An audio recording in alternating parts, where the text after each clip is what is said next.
death comes, even for you, young Caesar.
Dear Marcus Antonius, I will meet with Crassus later this morning. After I have met with him, I intend to visit you, as I would value your advice. Dear cousin, I will meet with you later this evening in the tavern. There is something I must discuss with you, and I fear it cannot wait. Philemon, this message must be taken to a centurion in Brundisium named Publius Decimus. I need to arrange passage to Rhodes immediately. I will be there in 4 days. He must see to it that I travel on a Liburnian galley, preferably one engaged in the pursuit of Eastern pirates. I will pay handsomely, but must depart swiftly. Can I see that list of senators? Okay, excellent. You must ensure that they are all kept informed of my progress whilst I'm away. And please speak with Cornelia, and ask that she remain here to meet me this evening. If things go as I expect, I will need to depart at dawn, but now I must go.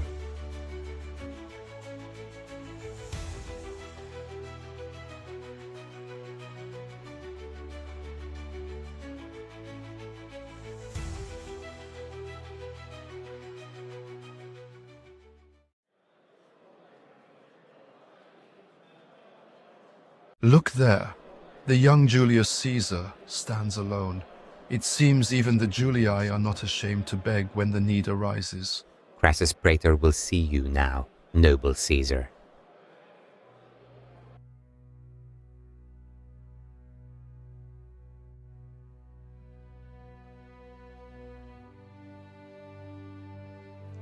Crassus Praetor, I am honored that you have agreed to meet with me. Gaius Julius Caesar, I, Crassus Praetor, welcome you as my honored guest. Feel free to indulge as you wish whilst you are here. Do you seek my patronage, do you not? Tell me, young Julii, why should I back you? As you know, Praetor, I am a member of the Julii clan, one of the oldest and most prestigious families in Rome. We are descendants of Aeneas of Troy and the goddess Venus. In the atrium, I have hundreds of young men waiting every day, all promising in their way, some of them from even more illustrious families than your own. It matters not. They wait, and you do not. Men who are willing to wait will never progress. There are others, though. The young man who hails from the same town as your uncle. A great orator, perhaps the greatest. Rome will need great men. It must have rich competition and men with great skill and dexterity. But it must have clear leadership, and you need Caesar for this. I am also aware that Pompey may one day return from Hispania, and will also provide great strength to Rome, but I feel I can serve you ably in the meantime. You have your strengths, no doubt, young Julii. You would not be here if you did not. You are the man who stood up to Sulla and survived. That shows, perhaps, that fate is on your side. But I am also aware that you show a curiosity and great aptitude for many things. You are driven. I thank you for your kind words, Praetor, and I beg the chance to show I am worthy of such praise. Yet I sense that you do not wish to travel to Rhodes, to follow the paths of other men. You wish to stay here and carve your fortune with my backing.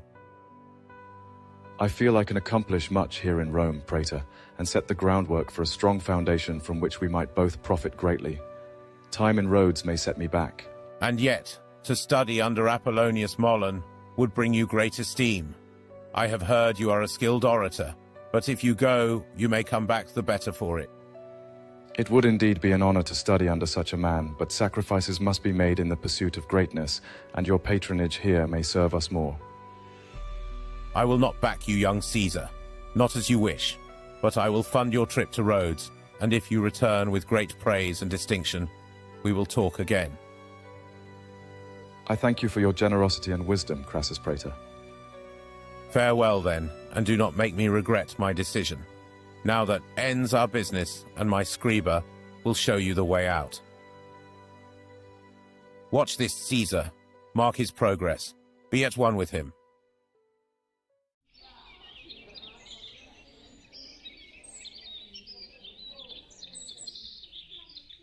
Good day to you, friend Caesar. Please take a seat. It is very good to see you as always, Marcus Antonius. You seem well and relaxed and without a trouble in the world. Then looks can indeed be deceiving. I am like Mount Etna or Rome itself. The inner turmoil remains hidden until it erupts violently. I cannot believe it. Not when you have wealth, respect, and such a large and fine family. You have all that a man could ask. And what of you, young Caesar? Did Crassus give you all that you could ask? Not all, but he has agreed to fund my passage to Rhodes. I would have preferred to stay and prosper here, but I must respect his wishes given his generosity. And why does this trouble you so? Why is it you see time spent in Rhodes as wasted? It has been the making of many men, and will set you in good stead. Because above all I need to stand out. If I do what they do, I will be perceived as they are. I will be seen as trusted, competent, but not exceptional. I know what you mean. I have grown tired of late and restless for some acclaim. Julia thinks I am crazy, but I am seeking a commission to deal with Rome's piracy problem once and for all. That is indeed the sort of thing I mean, my friend. I need to engage in pursuits that will set me apart from other men, not leave me in some sorry consistency. But from what I hear, you are a skilled orator already, and known for your wit and intelligence. You will no doubt achieve some distinction that will be talked about here. But I do not think I can. I will be compared to Cicero, and perhaps will be seen as second best. I must also think about Crassus's wishes. Yes, that is true. You must be mindful of that. But there may be a way for you to be seen as simply proficient in scholarly pursuits, but still be the talk of Rome. If you see a solution, then you will have to enlighten me, for at present it seems impossible. Leave it with me, young Julius. I have built many contacts in Greece while working towards my commission. You will have to trust me, but you will know when the time comes. Then I look forward to that day, my friend, but for now I will have to say goodbye. I hope we can meet again as distinguished men of Rome. Safe travels, young Caesar. May the gods protect you and bless you with wisdom.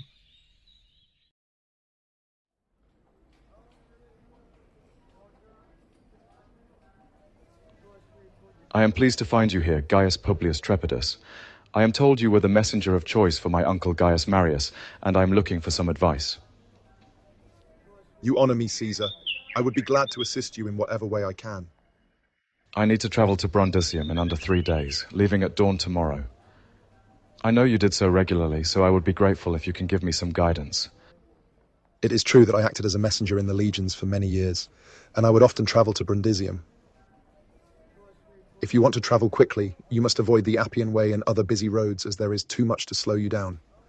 Travel on quieter, lesser-known paths. And avoid the major towns and cities on the path. They are meandering and crowded. If you have to visit one, enter and leave by the eastern gate. They will always have stables there. Ensure you are well enough provisioned, but travel light. You will be able to purchase anything you need for your onward journey in Brundisium. Lastly, choose the right horse. You will need to travel fast, but will need a horse with good stamina. But don't push too hard, you must get food and rest. Before you leave, I will set out the details of the route and recommended stopping points. They are quiet and therefore reasonably safe. I thank you, Trepidus, for your valuable advice. It will serve me well, I am sure. Whilst I am away, I will have need of a good man who knows his way around Rome. I will be entirely reliant on correspondence, so must have someone dependable. I will pay you handsomely, of course, but stop by my domus tomorrow and ask for Philomen. He will be expecting you and will set out the details. I am honored to be of service, noble Caesar. I will do as you ask and will endeavor to serve you well. This pleases me greatly, Trepidus. I know I am in good hands, but must take my leave as I have other matters I must see to. Thank you for meeting with me, cousin. I must speak with you as my mind is in turmoil. I am always pleased to meet in a tavern, Caesar. But you are the most single-minded man I know. Can it be true that you have doubts? Regarding my destiny, no, but the path, yes. Before today I felt I must stay in Rome, but now I see that journeying to Rhodes may have some advantages. So Crassus wishes you to travel to Rhodes? The main thing is he is invested, and I will see to it that he is more invested. Above all, Crassus does not want to squander wealth. But you do not trust him, it seems. He has sent me to Rhodes because there he can watch over me and yet keep me at a safe distance. In the meantime, he can see how things develop. If I appear to be a threat, or if he doesn't need me, I can easily disappear. I will be just another Roman noble who died in a foreign land. But why would Crassus need you? He sits without equal in Rome, and his power grows. It is true that at present Crassus is untouchable in Rome, so I must bring him a worthy adversary. Someone who will leave him grasping for support. You mean Pompey the Great? I sensed a nervousness in Crassus when I mentioned Pompey. Right now Pompey is just a storm on the horizon, but I need that to change. And you think he will see you as a potential ally? Yes, though he is right that there are others who show great promise. Everywhere I go, the talk is of Cicero, and then there are the Polkas with their strong family name. The list is endless, but if I show sufficient promise and can build strength and support in Rome, Crassus will look to me, I am sure of it. So there is just the small matter of ensuring that Pompey returns to Rome. That is the hard part. I must find ways to entice Pompey, but from Rhodes I have access to the east, and with the pen I can still shape matters in Rome. If all else fails, I can spread rumors of Pompey's imminent return throughout Rome. The threat alone will be enough to leave Crassus feeling uncomfortable.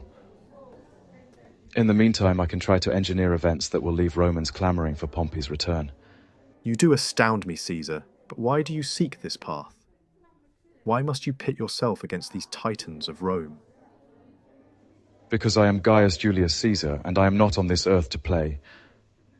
I am all risks, and I will die for it. Well, I believe if any man alive can live up to such ambition, it is you, Caesar. Thank you, cousin, but for now this is just talk. I may yet disappear and be forgotten by all, even you, as you grow fat and slow from too much wine. Well, speaking of which, I insist you remain with me for one last drink before you depart on this voyage.